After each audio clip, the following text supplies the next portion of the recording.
União Europeia adota mais um pacote de sanções contra a Rússia para tentar frear a capacidade de financiar a guerra. E você vai ver também. Observatório Sírio para os Direitos Humanos revela que existem listas com nomes de combatentes do Exército prontos para serem enviados à Ucrânia. Um balanço no número de vacinados contra a Covid aqui no Brasil. E ainda, tragédia das chuvas que atingiram Petrópolis e deixaram mais de 200 mortos. Completa hoje um mês. Filme brasileiro lançado em uma plataforma digital tem sido alvo de muitas críticas nas redes sociais. Você confere a partir de agora no Jornal Toda Hora, segunda edição.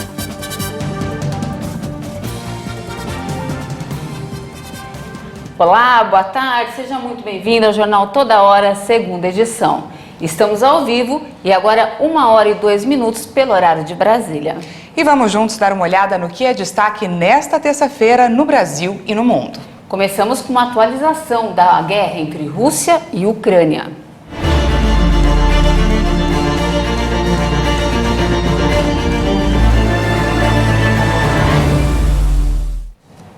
Kiev amanheceu hoje ao som de explosões. 3 zonas residenciais foram atingidas e 2 pessoas morreram.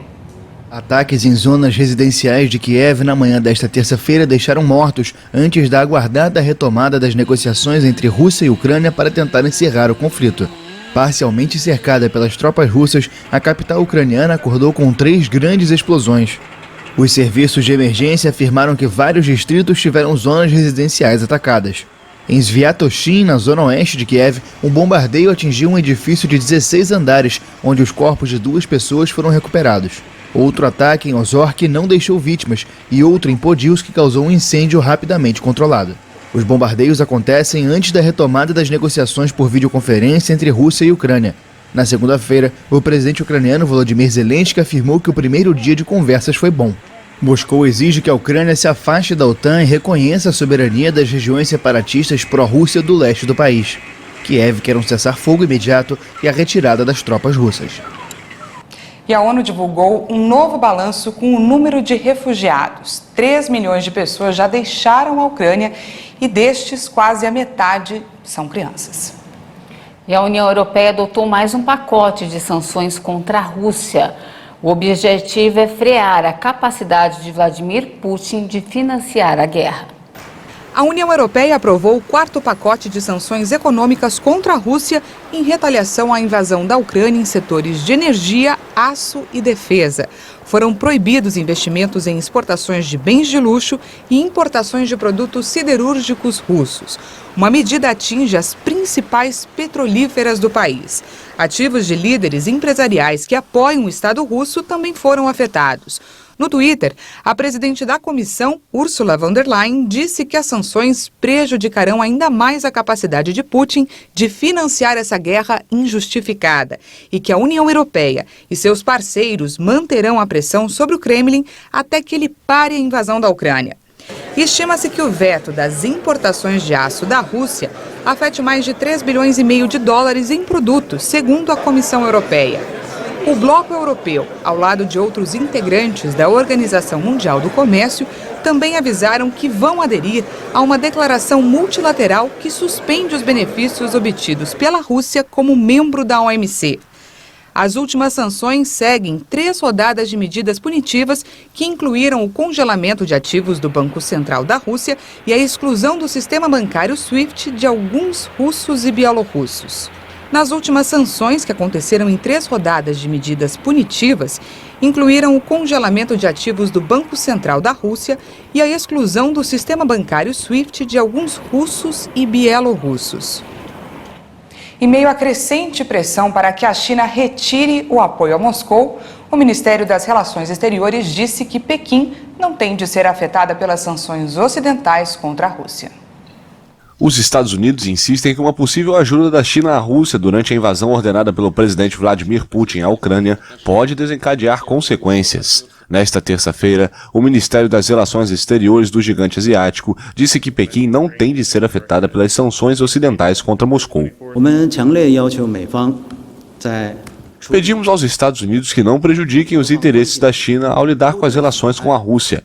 A China e a Rússia continuarão a realizar uma cooperação econômica e comercial normal no espírito do respeito mútuo, igualdade e benefício.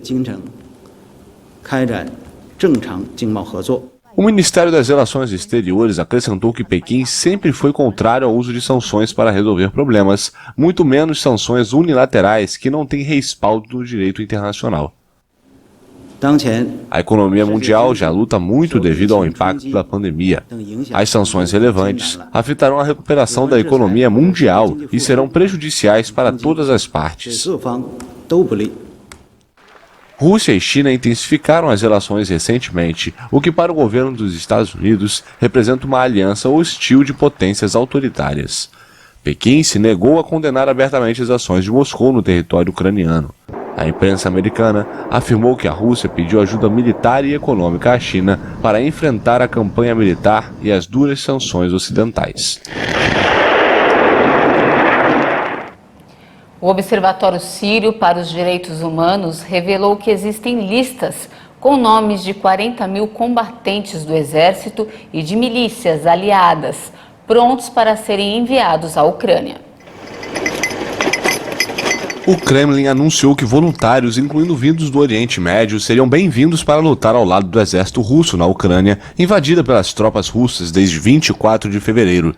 Nesta terça-feira, o Observatório Sírio para os Direitos Humanos garantiu que Moscou elaborou listas com nomes de 40 mil combatentes do exército sírio e de milícias aliadas prontos para serem enviados à Ucrânia. De acordo com a ONG, oficiais russos, em coordenação com o exército sírio e milícias aliadas, abriram escritórios de inscrição em áreas controladas pelo regime de Damasco. Oficiais russos, destacados na Síria como parte da intervenção de Moscou em 2015 para apoiar o regime do presidente Bashar al-Assad, aprovaram a candidatura de 22 mil inscrições. Esses combatentes são integrantes de unidades do exército regular sírio e de milícias pró-regime treinadas pelos russos com experiência em combates em áreas urbanas.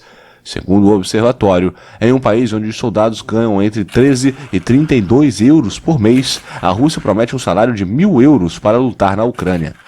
Eles também têm direito a 7.700 dólares de indenização em caso de ferimentos, enquanto suas famílias receberão 16.500 dólares se morrerem em combate. As táticas de guerra adotadas pela Rússia na Ucrânia se assemelham àquelas usadas e testadas durante anos por Moscou na Síria, onde os russos experimentaram a maioria de suas armas. Cidades sitiadas com civis expostos a situações extremas, sem água, sem alimento ou eletricidade, tudo isso faz parte de uma estratégia de guerra. O exército russo pode estar usando a mesma tática aplicada anos atrás na Síria. Pelo menos é o que diz um médico comunitário francês que acompanha o conflito sírio há 11 anos. Vamos conferir. As semelhanças entre tragédias. O professor Rafael Pitti, médico humanitário que acompanha o conflito na Síria há 11 anos, observa várias semelhanças entre o modus operandi russo na Ucrânia e no país do Oriente Médio. Em Alepo, vimos como os russos haviam conduzido a rendição. Eles fizeram em 3 etapas. O primeiro passo foi cercar a cidade, depois bombardear intensamente todos os dias e até mesmo, de certa forma, com um grau de sistematização. Eles começavam a partir das 7 da manhã, quando as pessoas iriam sair. Às 10 da manhã, nos bairros, quando as pessoas iam aos mercados para comprar suprimentos, e às 5 horas da tarde. E às 17 horas. Pitt também afirma que as operações russas se caracterizam por aterrorizar as cidades sitiadas. Uma vez que a cidade está totalmente cercada, ela é aterrorizada. A água é cortada, a eletricidade é cortada e, ao mesmo tempo, qualquer capacidade de fornecimento dentro dela é cortada e assim por diante. E então esperam, porque estão cercadas. Estamos de volta à Idade Média, estamos sitiados como os castelos e esperamos que eles se rendam de fome, pelo frio, pela ausência de água potável. Os hospitais são destruídos, há cada vez mais feridos e, obviamente, em algum momento, a população e os rebeldes se rendem. A Rússia iniciou a invasão da Ucrânia em 24 de fevereiro e desde então tem bombardeado diversas grandes cidades. A situação em algumas delas, como Mariupol, foi considerada por organizações humanitárias como quase desesperadora. Putin vai soprar quente e frio constantemente. Ele realizará, como na Síria, não sei quantas reuniões para tentar encontrar uma solução política, mas Assad ainda está no poder. E vamos atualizar agora os números da pandemia. A média de casos de Covid está em tendência de queda há um mês. E a média móvel de mortes é a menor em 46 dias.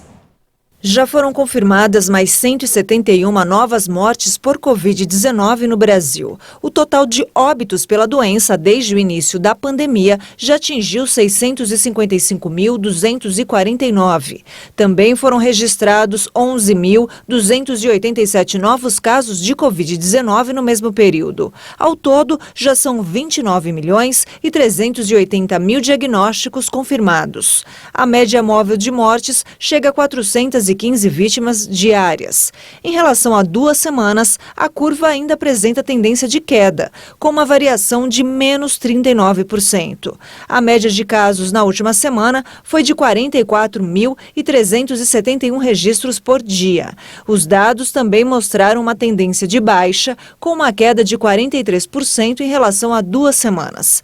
Hoje, no mapa da evolução da doença por regiões, 2 estados registraram alta: Amapá e Tocantins. Em estabilidade, hoje estão 4 unidades da Federação: Distrito Federal, Goiás, Mato Grosso e Rio Grande do Norte. 21 estados hoje registraram queda. E agora vamos para um balanço no número de vacinados aqui no Brasil. O país já aplicou mais de 413.286.000 doses de vacinas contra a Covid-19. Vamos para o nosso vacinômetro aqui no telão? Olha só, segundo o Ministério da Saúde e as Secretarias Estaduais de Saúde, mais de 174.770.000 pessoas tomaram a primeira dose. Isso representa 81,93% da população. Enquanto 157.830.000 pessoas tomaram a segunda dose, o que equivale a 73,99% da população. E a dose de reforço já foi aplicada em 70.685.000 brasileiros, o que equivale a 33,14% da população dos brasileiros. No total, mais de 10.747.000 doses foram aplicadas em crianças que estão parcialmente imunizadas. E ainda falando de coronavírus, o ministro da Saúde confirmou 2 casos de Deltacron aqui no Brasil. Marcelo Queiroga lembrou da importância de tomar a dose de reforço para se proteger da nova variante. Marcelo Queiroga confirmou que os primeiros 2 casos da variante Deltacron foram registrados, um no Pará e um no Amapá. Segundo o ministro, essa variante, que seria uma junção da Ômicron com a Delta, já foi detectada na França e em alguns outros países da Europa. Ele informou que esses casos estão sendo monitorados. O ministro disse que as variantes, quando surgem, são classificadas como de preocupação e por isso ele lembrou da importância da dose de reforço da vacina.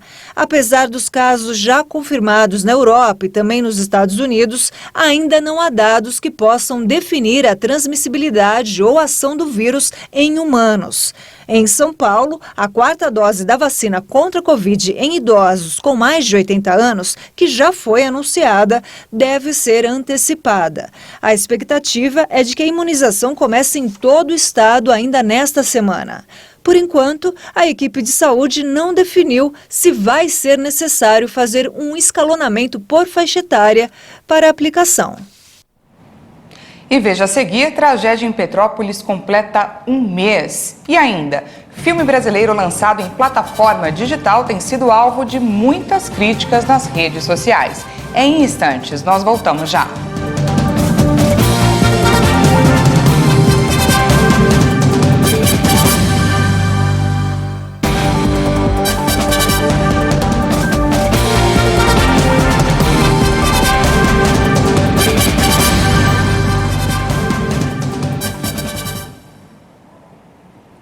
Estamos de volta ao vivo, agora 1h18. A tragédia das chuvas que atingiram Petrópolis e deixaram mais de 200 mortos completa um mês hoje. E a luta agora é pela tentativa de reconstrução da cidade. Um mês após o temporal que matou ao menos 223 pessoas, a cidade de Petrópolis, na região serrana do Rio de Janeiro, procura se reconstruir e voltar à rotina.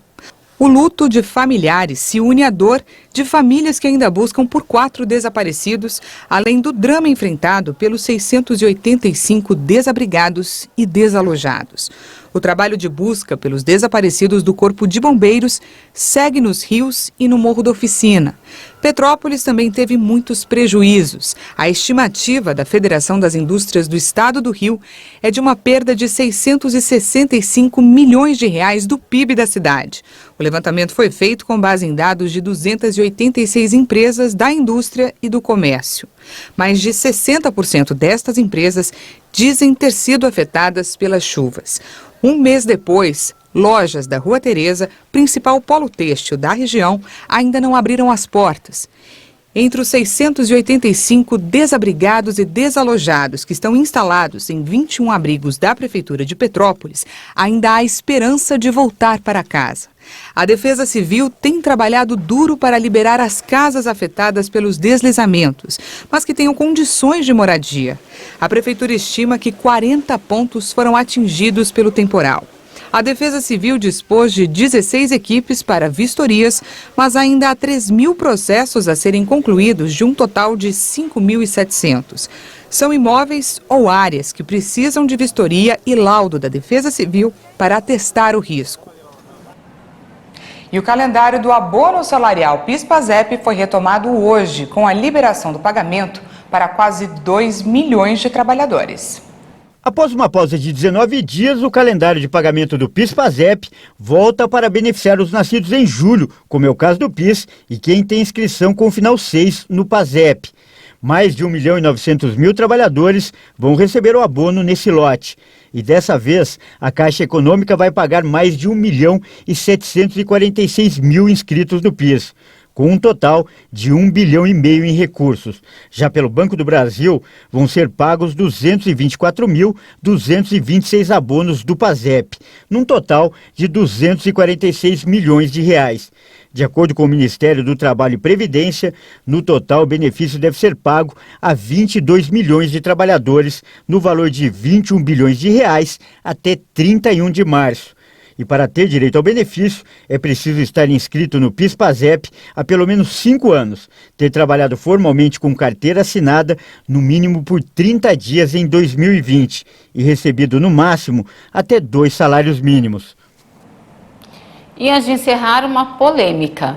O filme brasileiro Como se tornar o pior aluno da escola, lançado no último fim de semana em uma plataforma digital, tem sido alvo de muitas críticas nas redes sociais.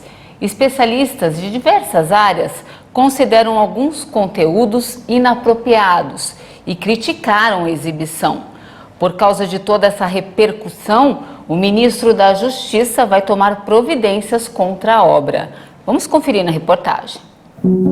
A grande polêmica foi causada por uma cena do filme Como se tornar o pior aluno da escola. O ator Fábio Porchat, que interpreta o papel de um homem com distúrbios sexuais, comete assédio a 2 pré-adolescentes.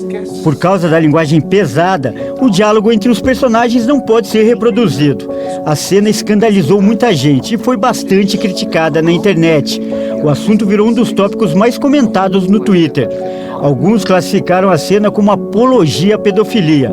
A péssima repercussão causou indignação até no ministro da Justiça, Anderson Torres, que prometeu em uma rede social tomar providências em relação ao caso. Assim que tomei conhecimento dos detalhes asquerosos do filme, determinei que os vários setores do Ministério da Justiça adotem as providências cabíveis para o caso.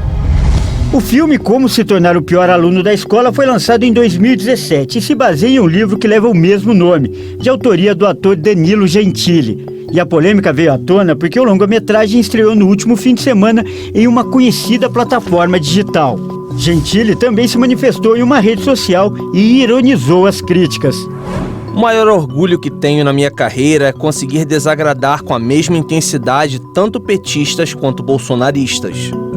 Apesar desse filme ser classificado no gênero comédia, especialistas de diversas áreas afirmam que o assunto não pode ser tratado como piada. A classificação indicativa dele é a partir de 14 anos de idade. Mas, por outro lado, o ECA, o Estatuto da Criança e do Adolescente, afirma que a participação de menores de idade em cenas que envolvam sexo e pornografia pode ser considerada crime. O advogado Ariel de Castro Alves, que é membro do Instituto Nacional dos Direitos da Criança e do Adolescente, assistiu à cena e afirmou que o caso tem que ser investigado pelas autoridades. Sim, eu vi a cena e, em princípio, essa cena ela poderia se configurar no crime previsto no Estatuto da Criança e do Adolescente. Qualquer simulação de situação pornográfica envolvendo crianças e adolescentes configura-se crime previsto no ECA, no Estatuto da Criança e do Adolescente, com pena de 1 a 3 anos de prisão. Outro advogado que também se manifestou foi o doutor Marco Antônio Cecílio Filho. As imagens exibidas no conteúdo do filme Como se tornar o pior aluno da escola é um atentado ao pudor da sociedade brasileira, visto que demonstra o assédio sexual de forma expressa, o que vem a ferir o Estatuto da Criança e do Adolescente por fazer apologia ao sexo e à pedofilia. Já o renomado psicólogo Jacob Pinheiro afirmou que um dos maiores perigos é que esse tipo de cena pode fazer com que os adolescentes passem a achar normal práticas condenáveis como a pedofilia.